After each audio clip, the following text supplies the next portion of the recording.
All right, welcome everyone to our August meeting here, August 22nd. And if you'll join me for the Pledge of Allegiance.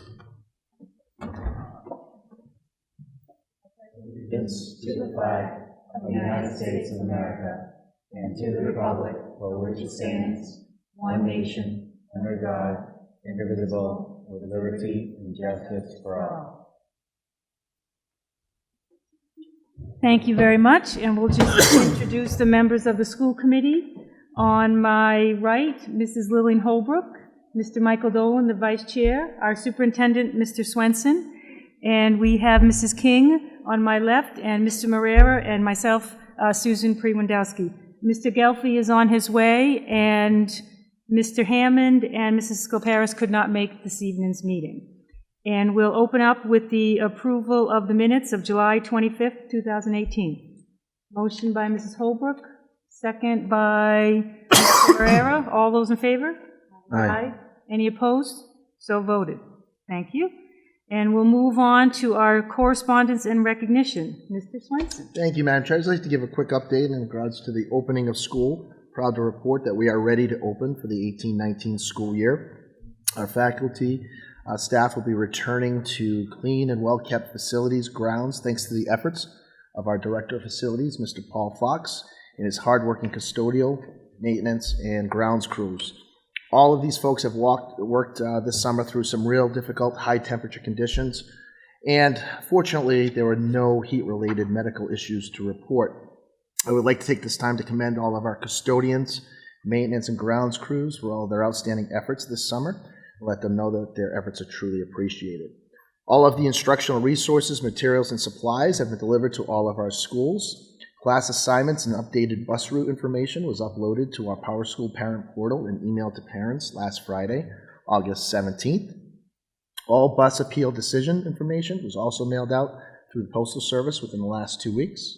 Yesterday, Tuesday, August 21st, 2018, we conducted our new educator orientation. Our new members of the Bridgewater-Raynham Regional District family were introduced to district leaders and provided with information to assist them with the transition into the district. Part of this year's new educator orientation involved a tour of the district led by two very knowledgeable tour guides, Mr. Powers and myself. We visited all of the schools where site-based leaders provided new educators with information regarding the schools. I would like to take this opportunity to thank Mr. Lucini from Lucini Bus Lines for generously providing us with a luxury coach for this district-wide tour. The program concluded with a luncheon provided by BREA. We are well prepared to return to our faculty and staff on Tuesday, August 28th for our convocation. Wednesday, August 29th, Thursday, August 30th, and Tuesday, September 4th marks our district-wide professional development week. Offerings will include staff and student safety trainings led by in-district certified ALICE trainers, instructional-related testing and trainings, as well as modules focused upon social and emotional learning. Teachers and ESPs will be provided with common planning opportunities throughout the week as well. I'd like to take this opportunity to thank Mr. Powers for all his diligent efforts in planning what is undoubtedly going to be a very productive educational week for our faculty and staff. Having had to plan this week in a past life, I realize how much of a great deal of time and preparation goes into the planning of Professional Development Week. So once again, thank you to Mr. Powers for all of his outstanding efforts, and please know they are truly appreciated. So that is the opening of school. Also, we'd just like to state that we do have some administrative appointments that we would like to recognize this evening, and I would like these individuals, if they could please come to the podium. First, Mr. Dennis Bray, who has now been appointed the new principal of the Mitchell Elementary School. Also introduce his new sidekick, who's the assistant principal at the Mitchell Elementary School, Mr. Eric Bratt.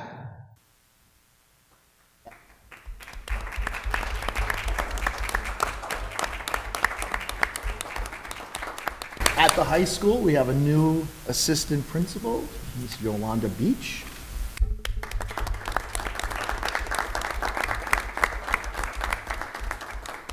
And we also have a new lead tech, Mr. Thomas Tidwell.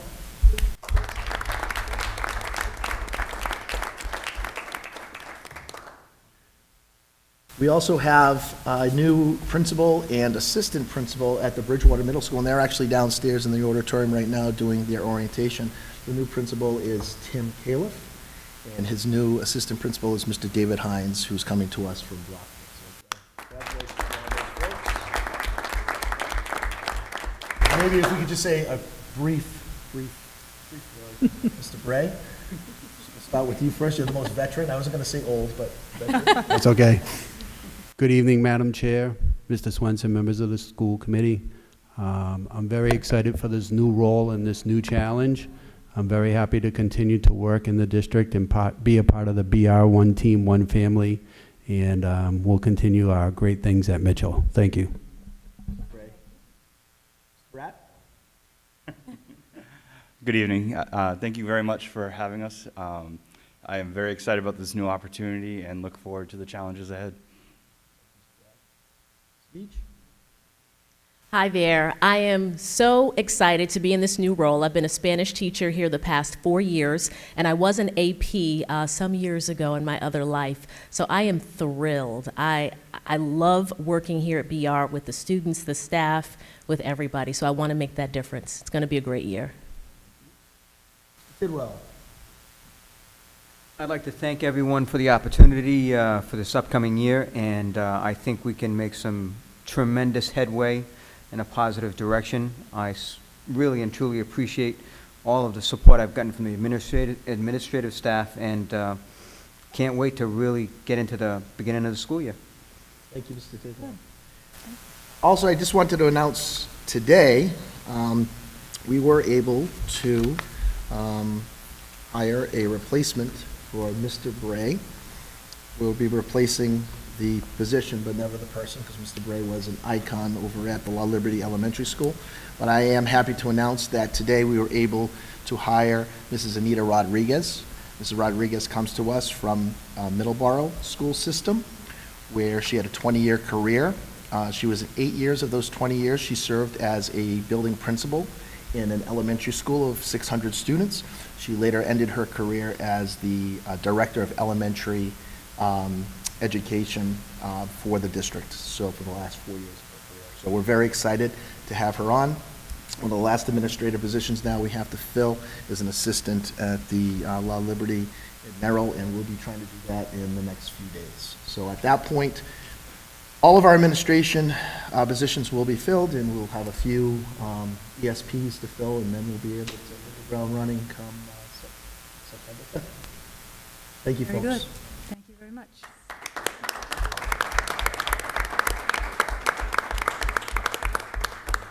And is there any other correspondence? Yes, two quick points. First, I just wanted to let the committee and members of the audience know that I have been corresponding with Mr. Timothy McCrae. He is the director, the new director of the Park and Recreation Program in Raynham.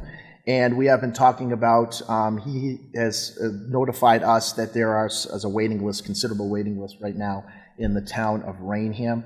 We did talk about this a little bit. One thing that we have stressed upon the leaders within our communities, especially the zoning boards, that when all these developments come online, we'd like to be invited to the zoning board committee meetings, just so that we could give them the understanding of the impact that these developments have on our municipal departments, especially when we're building developments of 150 units, 90 units, 75 units. All of these units are bringing school-age children, which we love, but sometimes programs like this program that's run through the town of Raynham, which is an outstanding program, now is having a waiting list, which has never been the case in the past. So Mr. McCrae, myself, Mr. Bewley, who runs the base program here in Bridgewater, and Mrs. Charette, who is the principal at the Raynham Middle School. We're going to meet on Friday and discuss a possible after-school program that we could have for our middle school students at the Raynham Middle School. And what that will do is the middle school students that are currently in the Park and Rec program in Raynham at the elementary, those seats will then become available for those students that are on waiting lists, and we'll try to have, and then it'd be nice for those middle school students to kind of have their own space in their own building and not have to be transported to and from the before and after school programs. So we'll be discussing that on Friday. Mr. Bewley, who does run the base program, has some ideas that we could possibly implement over at the Raynham Middle School. So if we can make some progress there, I will inform the committee prior to any program, if there should be one implemented. Good. And the last one is, we just want to, right behind us, you see this sign, We Are BR. The Friends of Fulbra are selling these signs as a fundraiser throughout our communities. They're great, and if anybody would like to purchase one, you can do so through the parents group through Fulbra. That's all we have this evening, Madam Chair. Very good. Any questions for Mr. Swenson from the committee? Very good. Moving on to our educational reports. Educational and curriculum report, Mr. Powers. Good evening, Madam Chair, members of the school committee, Superintendent Swenson. Thank you for inviting me to the podium tonight. I would like to just provide a brief update on some of the happenings in terms of teaching and learning in the district and across the state. As you know, we took the Next Generation MCAS back in the spring, and the preliminary data has been released just to school districts, not to parents. Really the first step in that process is they release the preliminary data for the building principals to review to see if there's any discrepancies. For some reason, did a student not have a result reported, or if a student was marked absent but they were actually here. So our principals went through that process, and are still going through that process over the last week or so. And obviously, we're going to, any discrepancies we find, we'll certainly report and appeal. But I know the first look at the data looked very, very positive. In terms of the actual scores, those official results will certainly be coming later. But I know the principals have some positive first impressions on their results. So more to share once those are officially public. They are what they refer to as embargoed, so even I'm not at liberty to discuss with you, unfortunately, or the public at this time, but the principals are certainly spending a lot of time taking a look at that information. In some of the, the information will be new to parents in terms of the reporting categories. So, we'll be giving out information as it comes, closer to that time to actually send the results out. So that was really kind of the big update. One other update that I wanted to provide you, Madam Chair, and the members of the school committee, we were fortunate enough to be accepted into a statewide social emotional learning network. This is a opportunity for us to join other districts across the Commonwealth and really address our social emotional learning needs. I'd actually applied to be part of this learning network last year, and unfortunately they couldn't take everybody that applied, but I stuck with it and applied again this year, and fortunately we were accepted. So we're very excited. It'll be multiple days throughout the school year. Myself and a district team made up of district leaders and principals and teachers and the such will attend multiple trainings. And we'll be able to bring that information back to the district, one, to go ahead and assess our current programming, but also to get ideas and resources from other districts across the state in terms of best practices. So we're very excited about that. I wanted to share that with you. We actually just got notification of that recently, so that's certainly good news. I know Mr. Swenson mentioned to you that next week we have professional development. We actually kind of have already started our professional development this summer, not with our teachers, but with our administrative team. We find it's also highly important to provide our administrators, our principals, assistant principals, and central office staff with professional development as well. And so that really started our first week in August. We held our administrative retreat. This year was a little bit different. It was actually a full week, where in the past we've only maybe done 1 to 2 days. So we actually started, I think it was July 30th, was maybe that Monday.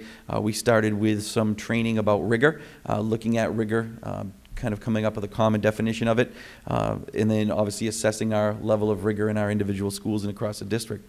From there, we transitioned the following day, Tuesday, into really supervision, evaluation, and feedback with another consultant that provided professional development. He's actually done a lot of work, Mr. Dave Castelline, done a lot of work with our principals over the last couple of years, and I know he's always very well received, and I think Mr. Swenson would agree. He's just truly a pleasure to work with. So that was Tuesday morning. Tuesday afternoon, we had our legal update, legal aspects and education update by Mary Ellen Sawarder, our district, not the district attorney, but our district legal counsel, I should say. So that was Tuesday afternoon. And then Wednesday and Thursday, our principals, assistant principals, some members of our teaching staff, Mr. Marrero was there, as well, participated in ALICE training. And as you know, ALICE is our response to an active intruder or active shooter situation across the district. So we actually had roughly about 45 members of Bridgewater-Raynham Regional School District staff, plus Bridgewater Police and Fire, plus Raynham Police and Fire, all go through the training, and at the end of those 2 days, they all became certified ALICE instructors, which obviously means they can then turn around and not only train their students and staff, but they can actually train community members. They would be able to, Miss Watson, for example, would be able to turn around and train her parent organization or parent groups if she so choose. And so each site has the ability to do that. Our police and fire have a little bit more ability to go ahead and train community organizations such as the Boy Scouts or, the Raynham Giants or the Bridgewater Badgers. But in terms of school-based teams, the principals and obviously our law enforcement safety officials have that ability now as well. So I'm sure Mr. Marrero would be happy to lead a training for the school committee. Mr. Swenson and I can assist in that. But it was a phenomenal 2 days. Mr. Swenson and I have gone through that. It's just very impactful. So as much as it empowers you and gives you the tools and strategies to respond to an active situation, it's somewhat humbling and it's eye-opening. It really is. So we're very fortunate to be able to go through that training, and obviously thank you for supporting those efforts, and obviously Ms. Macedo and Mr. Swenson for making it a priority when it comes to the budget. The next thing, that Friday, I have to thank our most gracious host. Bridgewater State University actually opened their doors to us on Friday morning. We went over and actually held our first administrative council meeting on the campus of Bridgewater State. As you know, we have a phenomenal relationship and partnership with Bridgewater, and Mr. Swenson and I just felt maybe a change of venue after being cooped up in the district all week might be warranted, and so I had reached out earlier in the summer to see if they would be open, and they welcomed us with open arms, and they treated us like royalty. They definitely rolled out the red carpet. They provided us with a phenomenal space, and it was a very productive and great morning. And just to highlight too, I think it was somewhat of a surprise, but Mr. Swenson and I had talked about this. We actually ended our retreat at the statue of Martin Richard. If you're not aware, Martin's parents were both graduates of Bridgewater State, and they're pretty active alum, and I know President Clark and the administrative team over there have really welcomed and embraced Martin and his family, and so there's a statue over there of Martin, and so we ended our administrative retreat there, and I think it was a nice way to remember the influence and power that we can have on children, and that's really it was just a great wrap up to the week. But if you haven't had a chance to get over there, I would highly recommend it. And so that's kind of our administrative retreat. As Mr. Swenson said, we do have a lot of professional development planned next week. Hopefully it all goes off without a hitch, but we are certainly highlighting our active shooter training. We're doing a full day ALICE training with all our staff. And it's not just information driven, they're going to be actually active participants in the different scenarios throughout the various buildings. So we're really excited to see that come together. And then obviously we have a menu of choices on Thursday, and then the following Tuesday, which we don't have school, although we typically start after that, the Tuesday after Labor Day, we have another day of professional development, and it's going to be building based, some additional training on our student information system, Power School, and some other district mandated training that we have to go through. So that's PD in a nutshell. But we're very excited about the start of school year, and certainly it was a great kickoff yesterday with our new teachers. I can't thank Mr. Lucini enough and Lucini Bus for providing that. It was quite impressive, and I think our new staff members loved it. I had shared the story. I hope Mrs. Swenson, you don't mind if I share the story again. When I was a teacher in Rentham, and this is kind of how we came up with the idea. When I first started teaching back in '97, the principal gave a tour of the district. All the new teachers said it was, oh, great, okay. What we didn't know is that 7 of us were going to pile into a station wagon.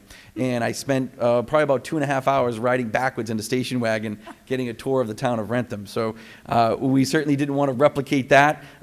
We didn't know who was going to draw the short straw and have to sit in the child's seat in the back of Mr. Swenson's car. So we reached out to Mr. Lucini through Miss Macedo, and he was very willing to give us that bus. So we can't thank him enough. And I think the best part of the tour was not Mr. Swenson and me, but our bus driver, Mr. John Murray, was quite entertaining and a great welcome to BR. So that's my educational report. Great. Thank you very much. Thank you for all your hard work on that admin retreat. It was outstanding. Mr. Swenson, please. And professional development next week. I know it's going to go off without a hitch, and I know how much hard work you put into it. Mr. Powers starts planning this around February for the following year, because there's a lot that goes into it.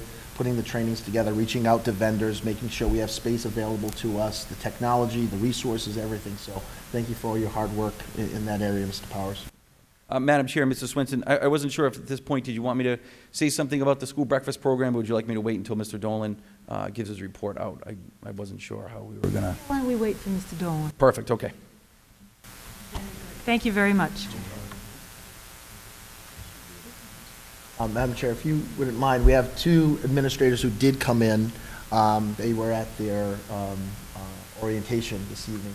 The new principal of the Bridgewater Middle School, Mr. Timothy Califf, and I'm also proud to introduce his new assistant principal, Mr. David Hines. So if you could come to the podium.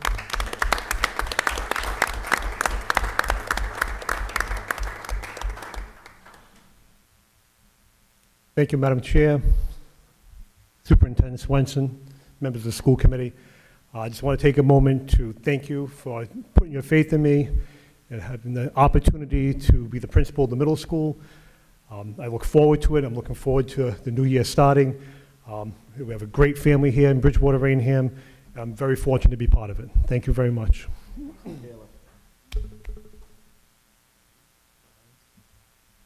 Madam Chair, Superintendent Swenson, Deputy Superintendent Powers, and School Committee. My name is David Hines. I'm here to thank you for the opportunity that's in front of me. I'm leaving Brockton after 15 years as a teacher in the classroom. That chapter of my life is ending. I'm very excited to start my administrative career here in Bridgewater. My wife and I and our two daughters just moved to the area where I'm really looking to put down roots, and I'm super excited to become a part of the Bridgewater family. I just want to thank you for the opportunity, and I'm looking to do some really good things this year, and keep my eyes open, ears open, and really have a great year. So thank you, and thank you. Thank you.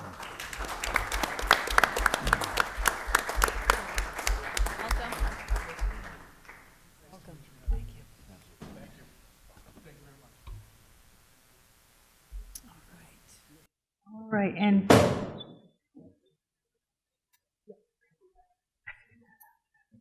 moving on, we're going to go down to the administrative and school committee reports, and I'm going to start with our own school committee retreat.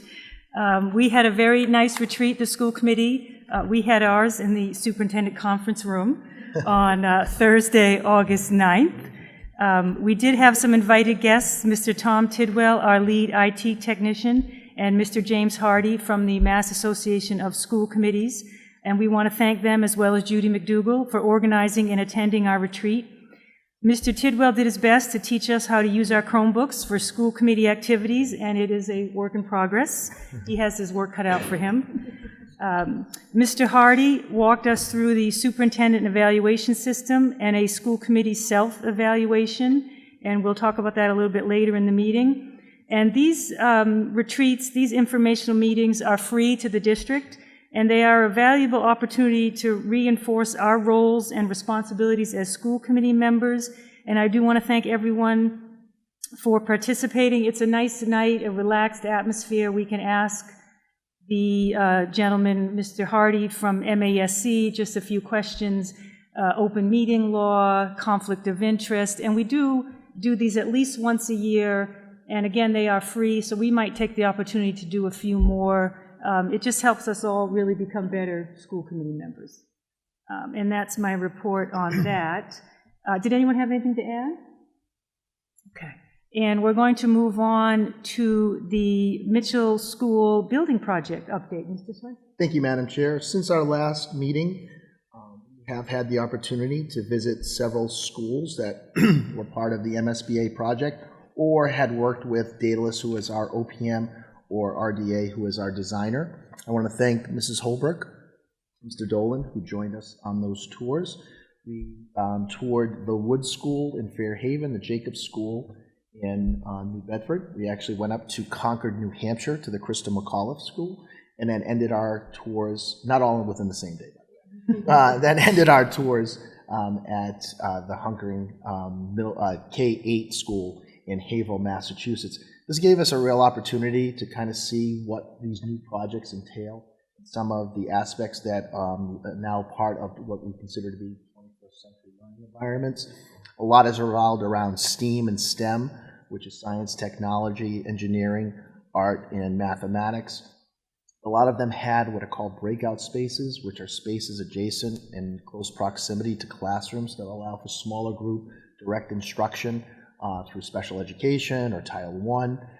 Just the actual visuals, and you walk into those schools, it's a visual medium. I like the idea that a lot of these buildings had themes to them, really based around the histories of their town or the buildings themselves. So we took a lot away from that to think about, even if whatever that project may be, a repair or a renovation or brand new construction, the types of things that we want to implement into whatever project it may be. We did have our second educational envisioning group meeting, which is great.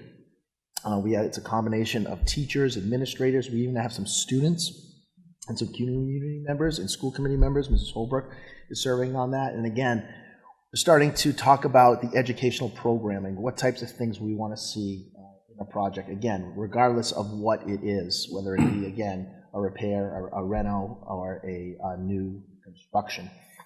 The other night, we had our school building committee meeting. At that point, RDA, who is Raymond Design and Associates, who was our designer, did present some of the information that they've been working on in the last month or so. They have been working on things such as traffic flow, looking at sites that the MSBA really asks that if the town has any town-owned land, they look at all of these town-owned lands as possible sites for some type of a project. So what RDA has done in the last few weeks is gone around to all these sites and kind of told us about the good, the bad, and the ugly of each of these sites. We were able to vet it out, and basically came down to a vote of the committee. And what the committee did decide was that we really want to focus on the site down on the original Mitchell property, which is 500 South Street. So right now, myself and Mr. Powers are working on the educational profile. It's a pretty daunting task, and we want to have that in place because that kind of drives the remaining portions of the project as to what types of things we want to see implemented within our 21st century classrooms, again, regardless of the scope of the project that is down the line. So that's where we are currently, Madam Chair. If the committee has any questions for me, I'd be happy to answer any of them at this time. And I believe our next school committee building meeting is September 10th. I just had a quick question. So the building subcommittee has agreed that the site is going to remain the same. Correct. And They had years ago, we listened to a presentation from, I believe it was RDA, who discussed with us that it was more the poor construction and the mishaps as opposed to the swampy land that we all were talking about. So we can be assured that it's not the land that was a problem in the location, it was really the construction of that. subpar construction, subpar materials that we use within the project. I just want people to feel comfortable that there's nothing wrong with that land. Right. Okay, very good. That was my only comment. Does anybody else have any comments? Does that conclude your That concludes my update? report. Very good. And we're going to move on to the budget subcommittee update, and this month, Mr. Dolan is going to do that. Yes, Madam Chair. The Budget Subcommittee met on July 17th in the conference room central office. The Budget Subcommittee is chaired by Ms. Kolparis. Members are Mr. Gelfi, yourself, Dr. Prewandowski, and myself. We discussed the school breakfast pilot program. Mr. Powers will be giving us an update on that, but for part of my report, the superintendent walked us through the information that we received from the Department of Elementary and Special Education, Secondary Education, that's mandating school districts across the Commonwealth start a school breakfast program. Specifically, DESE is mandating that our district needs to start the program at the following two schools because of our free and reduced lunch program numbers are higher at the Merrill Elementary School and the Williams Intermediate Schools. Breakfast will be free or reduced for those students who qualify for free and reduced lunch. Students who don't qualify for free or reduced lunch will be charged a fee if they want the breakfast as part of their daily meal, just as they would for lunch. Mr. Powers, I don't know if you want to, if you have anything to add to that, before I make the motion to approve what the cost would be. Sure, Mr. Dolan, thank you. Madam Chair, members of the school committee, Superintendent Swenson, as Mr. Dolan did explain to you, we were informed this year that we are mandated by the department to offer breakfast at two sites, the Williams Intermediate School and the Merrill Elementary School. And this is under Chapter 69, Section 1C of Massachusetts General Law, that schools are mandated to provide a breakfast program in the certain qualifying factors. And obviously, we've had two schools that have met the criteria. The first one is that 40% of the lunches served at the school 2 years prior to school year 16-17 were served to students that qualify for free or reduced price meals, and a combined total of 50 or more free and reduced price applications at the school site 1 year prior. So October 2017, they go on that October 1 information. So based on those numbers, both of those schools have qualified for free breakfast. This isn't really something new in the Commonwealth. The Commissioner, Commissioner Chester, before Commissioner Riley, really encouraged districts to offer a breakfast program. It was something that I know has been discussed in the district, but not necessarily acted on. There's a lot of moving parts to it. It's not as easy as just saying, we're going to have breakfast. And so as much as I think we want to provide all opportunities for our students, welcome them in, make sure they're fed and well taken care of, it's much easier said than done. So I do know this isn't something new, but now, because we do meet both of those criterion, we are mandated to offer breakfast at those two sites. That's... Thank you, Mr. Powers. I want to add, Mr. Delisle is here from our food service vendor. Thank you for your work on this. The district has done their due diligence in working with your staff and the teaching staff. Because breakfast, unfortunately, will be in the classrooms and not in the lunchrooms, because we want to keep the students moving to their classes as quickly as possible at the start of the day. So thank you for your work. Thank you, Mr. Powers, for your work. So, Madam Chair, in the form of a motion, we have to set the cost for the students who are not free and reduced. So in the form of a motion to charge $2 for breakfast at the Merrill Elementary School and the Williams Intermediate School for those students who don't qualify for free and reduced lunch. Motion by Mr. Dolan, second by Mrs. Holbrook. Any discussion? Madam Chair, I do have one question. Sure. The cost of this, does this cost come back from the state, or is this a cost for the free reduced lunch for the breakfast incurred by the district? From the state, reimbursement from the state for the free and reduced lunch students. Okay. And then obviously what you're about to vote upon, the non-free and reduced lunch students would pay that cost. Okay, I just want to double check, because I knew that the state covered the cost for the lunch meal. I just didn't know with this new mandate if they were saying you have to do it, but it's on you to cover the bill. Okay, thank you. And this will start on October 1st. So we have a motion and we have a second. Any other questions, any discussions? I'm sorry, Mrs. King? Chair, so this will be like a pilot program to see how it works. Is it potential to open it up to the other schools depending how the logistics of it work? Yes, great question. So we've talked about this year, obviously these are the two sites that were mandated due to the free and reduced lunch numbers. But we said if we felt though it was successful at these sites, even though it may not be mandated on the sites, we may be opening that opportunity up to other students. Because obviously we want equity across the district, and if it is a situation where students may be coming school hungry in other sites, we want to be able to do that as well. We will explore that, but it's nice that we kind of have a year as a pilot to kind of work through the logistical pieces. And we have talked to other districts people from other districts, and I know that Mr. Gelfi works for a district that has this program in place in Brockton, and they do eat within the classroom. And there are some things that you got to kind of put in place logistically to make sure that works. This is a situation where we didn't want it to hinder time on learning and instruction. We want to be able to have the students come in, pick up their breakfast, go to their classrooms, eat their breakfast, have some type of dispenser out in maybe the hallways, and then have everyone dump, and then have the custodians come do the rounds. I just had another quick question maybe for Mr. Delisle. So starting this school year, would families that do the applications for free and reduced lunch be eligible in October.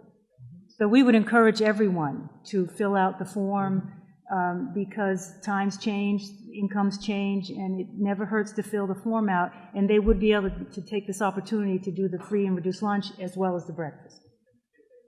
Correct. Okay. Any other? Sure, Mr. Gelf.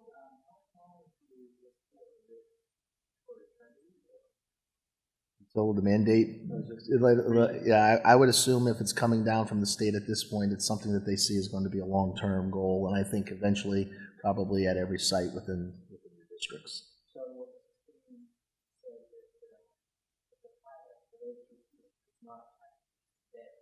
Mandated for their, yeah, the pilots. If we could explore it and the logistics work, and we might have to have some trial and error. Maybe we find that it doesn't work in the classrooms. We have to have some type of site, or so. We're just going to use those 2 sites because we're mandated to do it this year. Trial and error, see what works, and see if we can implement it at further sites down the line. Very good. So a motion has been made and seconded to charge the $2 for the breakfast at the Merrill and the Williams. All those in favor? Aye. Any opposed? So voted. Thank you. One last piece. We have an E&D transfer. As is usual practice, transfer from E&D must be approved by the Budget Subcommittee and then approved by this full committee. Ms. Mazzito presented us with 2 invoices totaling $14,529.22 for payment. These invoices are for New England medical billing, and the accounts were not carried over into the new fiscal year. The invoices were, one was for $2,948.77, and the other was $11,580.45, again for a total of $14,529.22. And they are for Medicaid billing services. Therefore, in the form of a motion, Madam Chair, I move to approve an E&D transfer in the amount of $14,529.22 to pay these 2 invoices from New England medical billing. Very good. Motion by Mr. Dolan, second by Mr. Marrera. Any discussion, any questions? All those in favor? Aye. Aye. Any opposed? So voted. Thank you very much. My report. Very good. All right, and we're going to move on now to our long-range planning report. Mrs. Holbrook. Thank you, Madam Chair. The Long Range Planning Subcommittee met on Tuesday, August 21st, and the following committee members were present: Mr. Dolan, Mrs. King, Mr. Marrera, and myself. Mr. Fox, Mrs. Mazzito, and Mrs. Majugo were also in attendance. At the meeting, we fine-tuned the rationale of why we thought it was important to have a plan for the long-term growth of the district. The committee set 3 goals for the academic services, and a list of items supporting these goals was created to further be discussed in working groups. Suggestions for the makeup of the working groups were developed based upon individual areas of expertise and the topics to be discussed. A similar format will be used when discussing facilities, ground transportation, technology, student support services, and finance. Very good. Thank you very much. And now we are going to have a personnel update, and that is going to be done by... I'm going to take that. Mrs. Gormley could not be here today. Just going to walk through. It's been a very busy summer. Hope you packed a lunch on this one. Here we go. So at the Bridgewater Middle School, we just introduced Mr. David Hines, Assistant Principal, effective 8/20/2018. Allison Baltrin, who is Physical Education at the Williams and Bridgewater Middle School. At the Bridgewater-Raynham Regional High School, Mr. William Wright, who is going to be a Spanish teacher. At the Raynham Middle School, Cheryl White, Special Education teacher, sub-separate program. At Raynham Middle as well, Laura Luzarati Russell, who is going to be a special education teacher, and Kelly Hansen, who is a new school psychologist at the Raynham Middle School. At the Mitchell Elementary School, we have Megan Strong, first grade teacher on a 1-year appointment. Rebecca Pinkerton, reassignment to the 2nd grade from kindergarten. Allison Proul, long-term sub-assignment for first grade. Alexander Short, long-term sub-assignment for kindergarten.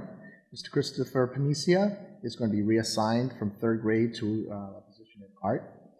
Mrs. Kata LeGros is then going to be reassigned to Mr. Panicia's position in grade 3. At the La Liberty Elementary School, we have Jacqueline Flaherty, long-term sub-assignment, grade 4. At the Williams Intermediate School, we have Andriana Hughes, long-term sub-assignment, grade 6. Ms. Olivia Huff, long-term sub-assignment, special education.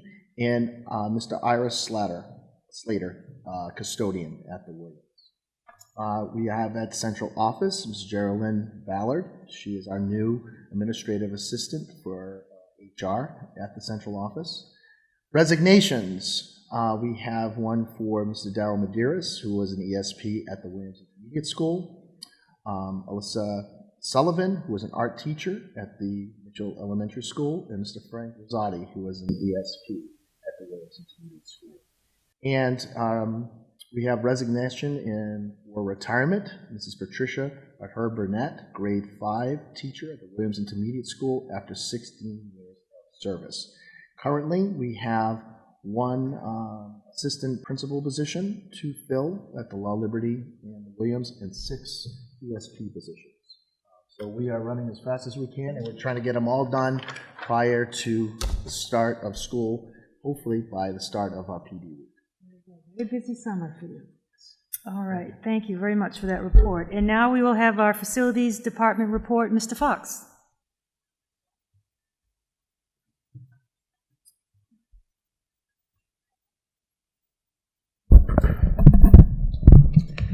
Good evening, Madam Chair, members of the school committee, Superintendent Swenson. I would first like to echo Mr. Swenson's thank yous towards the custodians, the maintenance crew, and the grounds crew. It's truly amazing what they can accomplish in such short weeks with still active buildings. They've done a fantastic job, and today on the Bridgewater side, we had our building inspections, and I'm pleased to report that they all went well, and there was no issues or findings. On another note, I'd also like to reflect what Mr. Powers had mentioned earlier towards school safety. That was one of our goals and initiatives in the beginning of summer with trainings and with improving infrastructure. That was one of, again, our big goals. We first started out by doing a walkthrough of all the buildings, and I'd like to thank Mr. Morer, Mr. Chipman, and Detective Pacheco for walking around the buildings with myself, Mr. Powers, and again, Superintendent Swenson. From the building walkthroughs, we developed a bunch of actionable items for how we can improve the security to all the buildings. Essentially, what we were trying to accomplish was to create an access control vestibule, much like we have here at the high school, or otherwise known as a person trap in each scenario. Essentially, a person trap is an area where someone can be helped within 2 sets of locking doors. Someone must gain permission through the exterior set of doors via camera or a buzzer system, to which they will enter into another secured area where ideally business can be conducted without someone entering fully into the school. So our goal was to accomplish that through all the buildings. What we managed to do was accomplish that first at the Williams Intermediate School and also at the Liberty Elementary School. We're also looking into, with an approved project to be completed at Bridgewater Middle School. For clarification, that's 166 Mount Prospect Street. That will be completed. I'm hoping to have it done by the start of school, but they're still waiting on materials for that. Furthermore, we also looked into the Merrill Elementary School, where we've increased security there for their access control site by adding cameras and creating another set of locking doors, which will drastically improve that area too. In addition to all those building improvements, I'm finally pleased to say that the auditorium sound system at the high school is completed, and the vendor is prepared to move forward with the stadium sound upgrade project, which should be finalized before the start of the first football game this year. That concludes my report. Thank you very much. Good, thank you very much. All right. And we do not have any unfinished business tonight, so we will move on to new business, the appointment of the Superintendent Evaluation Subcommittee. And as I mentioned before at our retreat, We went a little more in depth on the superintendent evaluation, and this year we would like to work with Mr. Swenson to develop the goals for our 2018-2019 school year. And then these goals will be the focus of our evaluation of the superintendent. And tonight I would like to appoint the members of the Long Range Planning Committee, Mrs. Holbrook as the chair, Mr. Dolan, Mrs. King, and Mr. Marrera, to also form this superintendent evaluation committee. I'd like them to meet with Mr. Swenson and to develop perhaps 3 or 4 goals, and I'd like to have them bring that to the full committee at our October meeting for our approval, and then we would like to do a mid-year review of the superintendent at our February meeting, and then a final superintendent evaluation at our July 2019 meeting. A little bit of a different timeline. We always felt that we rushed this a little bit on the election cycle, and we were informed that we really can do it on our own timeline, and I think this works better to do a more thorough evaluation. So with that, I would just like a motion to approve Mrs. Holbrook as the chair, Mr. Dolan, Mr. Marrera, and Mrs. King to the Superintendent Evaluation Subcommittee. All those in favor? Aye. Very good. Thank you. And then, I'm not sure if we had to approve that, but all right. And now we're up to the approval of payroll warrants from 8/12/18 and 8/16/18.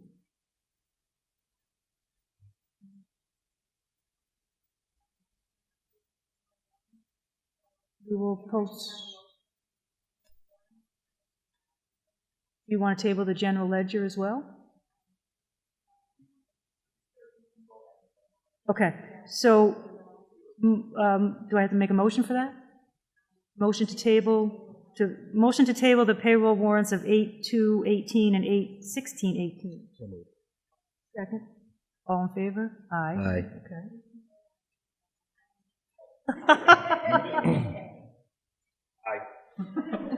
Just a point of information, can we vote out of necessity to pay the payroll warrants?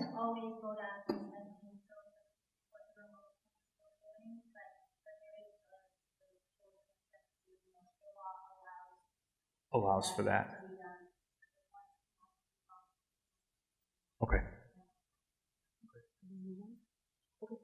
So we're going to move on to approval of the general ledger warrants of 8/2/18 and 8/16/18. Motion by Mrs. Holbrook, second by Mr. Dolan. All in favor? Aye. Aye.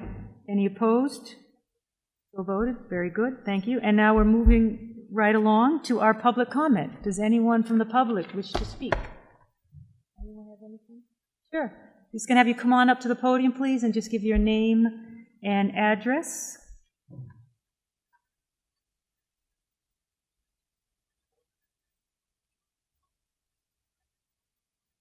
Sure.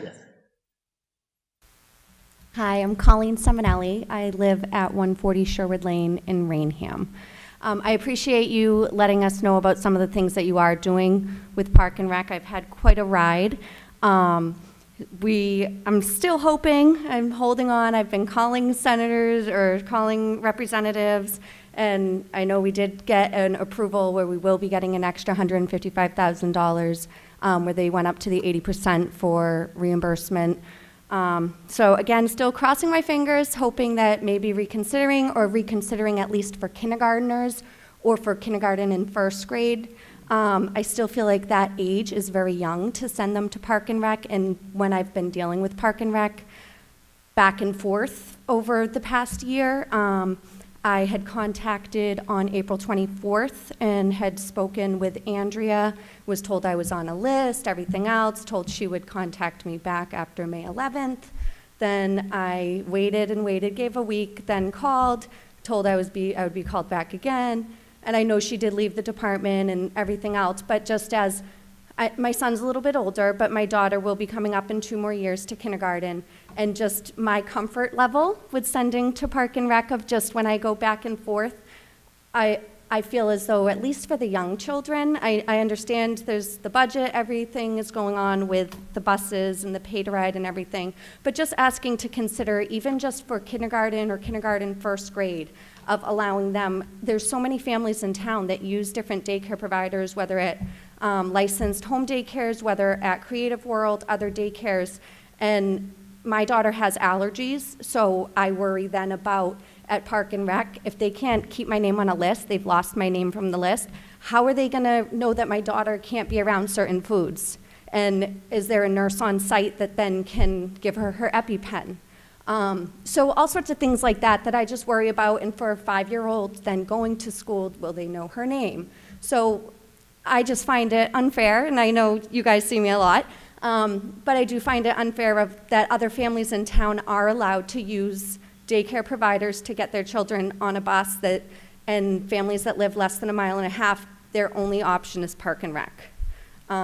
So again, just asking, maybe allowing kindergartners and first graders. I understand as it gets older that the costs, the district can't always incur all of those costs, but just to think about the littlest ones and help them to transition into elementary school and have a positive experience with that. And again, just the safety aspects. Because especially as a parent with a child with food allergies, it worries me sending her to Park and Rec and not having another option. So that was one of my spiels that I wanted to talk about. And then just going back to, and it does seem like you guys have been going back and forth with base and Park and Rec, and it just seems like there's a lot of inequities between the two. And as one district, I find concerns about the fact that it seems so easy to get into base. All I hear is wonderful things about base. And then I hear so many complaints about Park and Rec and being accommodated. The cost is different between the two, that I think if we're one district and this becomes we no longer have pay to ride, some families can no longer use daycares, that at least if they could have the same opportunities that Bridgewater families are being awarded, that I think that would be something important to look at, because it's very inequitable right now between the two towns, and Raynham families are feeling it. And it's a big discussion among a lot of Raynham mothers that are struggling. A lot of new people have moved to town, and I know you brought up the zoning laws, and unfortunately they're here, and we have children here, and people do move for the school district because it is a great school district. So we all come here and excited to move here and to get our kids in town, and then just the struggle of, how am I gonna get my kid to school? And I know we are the parents, but it would be nice if at least between the two towns we felt as though we were accommodated the same way. So just things to keep thinking about, and over time I know for a while they offered full buses just to kindergartners before, even when there was pay to ride. I believe it was kindergartners got picked up at their door and didn't pay no matter where the location was, so just to think about the littlest ones in the district. Thank you. Could I just speak to the Park and Rec versus the base piece? Yes. Base is run by the district. Park and Rec is run by the town of Raynham. So then could we then have, if the district runs base, does that cost the district money, or do they earn money? Are we profitable? It's actually a revenue stream for the. So then why not have, Because we don't want to have a program that competes with the town. That's the situation. but if they're not servicing, and if then if the school district could make money off of it, then, and if we are struggling and making cuts everywhere else, then that would be something to look at. What I would say, though, for the concerns of, just to be fair, when we're talking about Park and Rec, I would state that if you have concerns about Park and Rec, that you go to the public forum of the selectmen's meeting. Okay. Because right, this forum here, we don't have any control over Park and Recreation. But we do have the control that we're offering that instead of offering a base program. We're not offering it. The town offers that. But they're allowed to offer it in our buildings. Correct, because they're town buildings. School buildings are town-owned buildings. So we don't have any control over that. So what I would say is, your concern with Park and Rec needs to be voiced with the selectmen and not the school, just to go through the right channels. And we hope to work with Park and Rec Yeah, to try to. Yeah, it's just very frustrating as I'm navigating it all and seeing the differences between the two, and Yeah, and honestly, other than providing them the space, from a superintendent standpoint and the school committee, we don't have any control over the program, how the seats are generated. I know that they have some licensure issues, because I talked to Tim McCray, that allows them only a certain amount of students in the program at each site. So that comes then from the state. So we have a little bit different here where it's on the Bridgewater side, where it's a district operated, because the Bridgewater side of the town does not have a park and recreation before that school program. There's no way of then offering a added-on district-run program for once their licensing numbers are up, and then an overflow run by the district? That's what my meeting on Friday. Okay. Okay, thank you, I appreciate it. Thank you. Anyone else? Any public comment? All right, very good. And just a few important dates before we adjourn that actually Mr. Swenson already mentioned. On Tuesday, August 28th, is the convocation for the teachers and staff. The first day of school for grades 1 through 12 will be September 5th, and the first day for preschool and kindergarten will be September 6th. Does anyone else from the committee have anything they would like to add? And enjoy your last week of summer. And with that, a motion to adjourn at 7:56. So moved. Motion by Mrs. Holbrook, second by Mr. Moreira. All in favor? Aye. Aye. Very good. We are adjourned.